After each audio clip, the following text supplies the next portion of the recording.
আসসালামু আলাইকুম রহমতুল্লাহ বারকাতু। প্রিয় বন্ধুরা, আমরা মসজিদে জামাতে নামাজ পড়তে গেলে অনেক সময় আমরা পুরোপুরি জামাত পাই না, আমাদের এক রাকাত বা দুই রাকাত ছুটে যায়। তখন আমাদের মনে প্রশ্ন হয়, আমাদের ছুটে যাওয়া এক রাকাত বা দুই রাকাত আমরা কিভাবে আদায় করব? ওই ছুটে যাওয়া রাকাতে কি আমাদের সূরা ফাতিহার পর অন্য কোনো সূরা পড়তে হবে, বা আমরা কিভাবে বসবো? এই প্রশ্নগুলো প্রায় সবার মনেই থাকে। সেজন্য আজকের ভিডিওতে আমি এমন সহজ পদ্ধতি শিখাই দিব, যেটি মনে রাখতে পারলে ছুটে যাওয়া নামাজ আপনি অনেক সহজে আদায় করতে পারবেন। তো চলুন দেরি না করে আমরা সহজ পদ্ধতিটি শিখে নেই। সর্বপ্রথম আমাদের দুইটা বস্তু লক্ষ্য রাখতে হবে এবং দুইটা বস্তু মনে রাখতে হবে। এক নম্বর বস্তু হলো, যে কয় রাকাতের নামাজ হোক না কেন, প্রথম 2 নম্বর রাকাতে আমাদের বসতে হবে, যেটাকে প্রথম বৈঠক বলা হয়। চাহে নামাজ 2 রাকাতের হোক বা 3 রাকাতের হোক বা 4 রাকাতের হোক, যে কয় রাকাতের নামাজ হোক না কেন, আমাদের 2 নম্বর রাকাতে বসতে হবে। আর 2 নম্বরে আমাদের মনে রাখতে হবে যে ফরজ নামাজে প্রথম 2 রাকাতে সূরা ফাতিহার পরে যে কোনো সূরা পড়তে হয়, বাকি রাকাতে শুধু সূরা ফাতিহা পড়ে, শুধু প্রথম 2 রাকাতে সূরা ফাতিহার পরে অন্য কোনো সূরা পড়তে হয়। এই দুইটা বস্তু প্রথমে আমাদের মনে রাখতে হবে।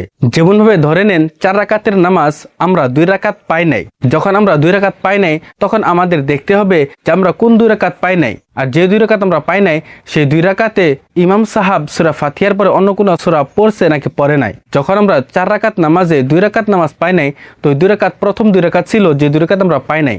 আর প্রথম 2 রাকাতে ইমাম সাহাব সূরা ফাতিহার পরে অন্য কোনো সূরা পড়েছেন। ঠিক একই মতো আমরা যখন ওই ছুটে যাওয়া 2 রাকাত আমরা আদায় করব, তখনও আমাদের সূরা ফাতিহার পরে অন্য কোনো সূরা পড়তে হবে, কারণ এই 2 রাকাত প্রথম 2 রাকাত হয়, আর যে 2 রাকাতে সূরা ফাতিহার পরে অন্য কোনো সূরা পড়তে হয়। এবং আমরা 2 নম্বর রাকাতে বসবো, কারণ যে কোনো নামাজে হোক না কেন 2 নম্বর রাকাতে আমাদের বসতে হবে। আর একটি উদাহরণ দিয়ে বোঝার চেষ্টা করুন। ধরে নেন 3 রাকাত নামাজ, যেমন ভাবে মাগরিবের নামাজ 3 রাকাত হয়, আমরা 1 রাকাত নামাজ পাই নাই। তো ওই 1 রাকাত নামাজ যেটি আমরা পাই নাই, সেটি 1 নম্বর রাকাত ছিল, যেটা আমরা পাই নাই। আর ওই 1 নম্বর রাকাতে সূরা ফাতিহার পরে অন্য কোনো সূরা পড়তে হয়। তো আমরা যখন ওই ছুটে যাওয়া নামাজটা আদায় করব, তখন আমাদের সূরা ফাতিহার পর অন্য কোনো সূরা পড়তে হবে। আর বসার ক্ষেত্রে এটি 3 নম্বর রাকাত হবে, কারণ অলরেডি আমরা 2 রাকাত পেয়েছি, 1 রাকাত পাই নাই। তো সেজন্য আমাদের এই রাকাতে আমাদের বসতে হবে, তাশাহুদ, দুরূদ শরীফ এবং দোয়া মাসুরা পরে আমাদের সালাম ফিরতে হবে। শুধু এটা মনে রাখবেন যে আমাদের যে কয় রাকাত ছুটে গেছে, ওই কয় রাকাতে ইমাম সাহাব সূরা ফাতিহার পর অন্য কোনো সূরা পড়ছেন কি পড়েন নাই।